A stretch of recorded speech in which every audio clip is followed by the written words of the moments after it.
So I'm ready for my next guest. When my team is ready to bring them up on the stage. So I have one of my favorite people, Mary Fisher Day, amazing person, amazing sponsor. Mary Fisher Day, share with us what you do in your daily dental life to help dentists increase success, decrease stress, and reduce crying inside. I prevent dentists from making the biggest mistakes of their careers. Love that. Love that. And now people are watching in because, dentists love when stuff goes wrong. They love it, right? We're got all messed up in dental school. 30 implants can go right. One implant goes wrong, we pay attention. So what are these biggest mistakes, Mary, that dentists tend to make, or what is the biggest mistake? Well, probably the biggest is if you're buying a dental practice, not having the reports reviewed by an expert who knows how to gather them correctly. Now you're having them reviewed by a CPA, I certainly hope, and by an attorney, but they need to be gathered by somebody who knows how to gather them the right way. Secondly is you don't review them. You don't learn what you're doing while you're reviewing them. Look at it this way. Taking a radiograph. I figured this would resonate with you, dentist. You take a radiograph, whoever's taking the radiographs, they're gathering the information. You don't have someone take a radiograph or an x-ray, whatever you want to call it, who is not certified, who doesn't know how to take it, right? And you don't have somebody review it who doesn't know how to do a dental exam, right?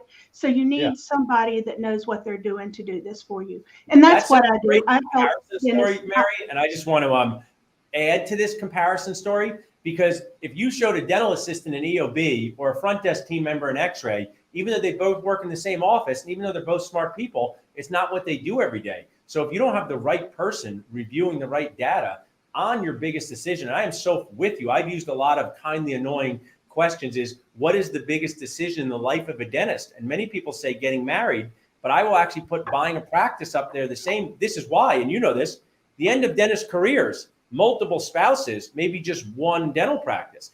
And it isn't to judge the two things, which are both amazingly important.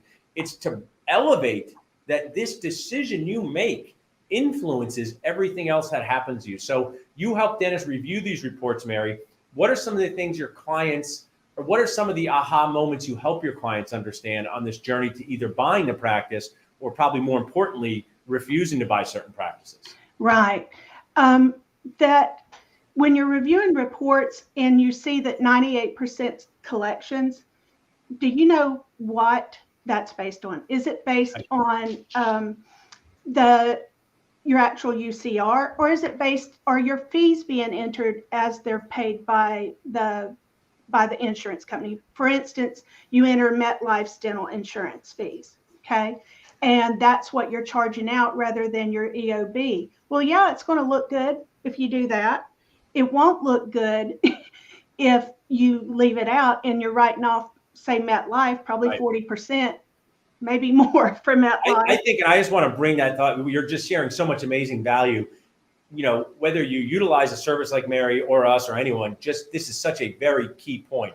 Understanding adjustments and not misunderstanding adjustments can truly ruin your morale, ruin your money. And you see that we're seeing this more and more. Why are we seeing the adjustments get more out of whack? Is it insurance companies paying less than they did? Is it contractual things? Can you give us some insight on that? Well, yeah. And also, as we know, the newer dentists are being paid less on the insurance claims. Right. But that's not necessarily who your sellers are.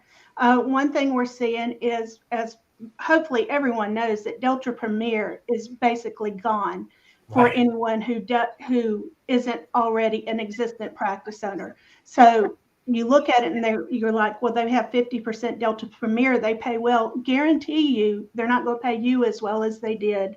And I want to just share, I remember my amazing dad and grandparents, they used to say this thing, call a spade a spade. I never totally understood it. Was that a card? Was that a shovel? But basically they're saying in this moment, when you see insurance companies, we have to embrace, even though it's very uncomfortable, they're literally paying our newer colleagues less than our more seasoned colleagues. And this is a real problem. It might be legal, but super unfair. But when you're selling a practice, it can be an enormous impact to that new buyer. Tell us about that a little. Well, and two, let's talk about the people who evaluate the practice, who put a price on that practice. Are they even considering this? Right. Do they know? Hopefully they know that this buyer is not, that any new buyer will not be able to have Delta Premier reimbursement rates. Yeah. Okay. Hopefully they know that, but do they? Yep. How do you know to ask them that? How does a young dentist know what to ask them? You don't know what you don't know. So key. If we call you like the bat woman, right, or cat woman of this world, where you're helping people. Now let's get into, I know people can text Mary to this number and learn about what you do, but what do you do? Someone texts in saying, this sounds like me. I'm looking at a practice. I got these reports. I need someone like Mary. What happens when they reach out to you? Well, I want to get to know a little bit about them, because I believe first and foremost that this is not just a business decision. It's an emotional decision. Yep. And I also always say, don't buy your home before you buy a dental practice. If you're going to buy a dental practice, I love that. I always say that. So I want to get to know them, talk to them before we talk about their location and the demographics. Is it the type of patient base you want to see? And then we start talking about what numbers do you have? What are they asking for it? Who did the valuation? Do they have a CPA? Do they have a dental specific attorney? Are you working with a CPA? There's so many questions like that I get involved with and start asking, gotcha, because I want to talk to everyone involved, if possible, who, if it's applicable.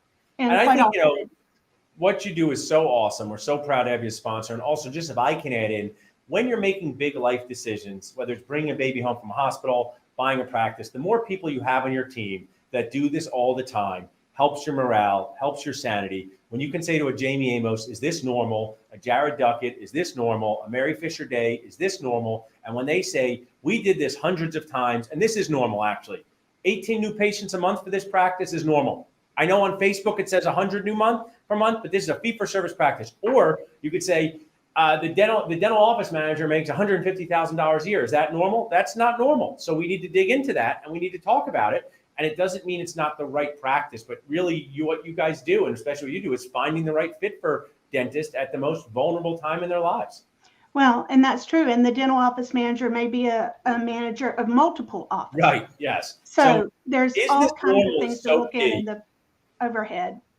So Mary, I know people can text into our Nacho hotline, but how can people reach out to you directly or find you online so they can find out how to work with you? Mary at thedentalbusiness.com. Just awesome. Mary at thedentalbusiness.com. Well, you have the name of my favorite person, my wife, Mary, and you're awesome. And we're so glad to have you on our team. Thanks for helping us. Thank you for having me. Have a good day, everyone. So as you guys can see, just so much tremendous value. Kind of see, this is all intertwined like a good plate of nachos.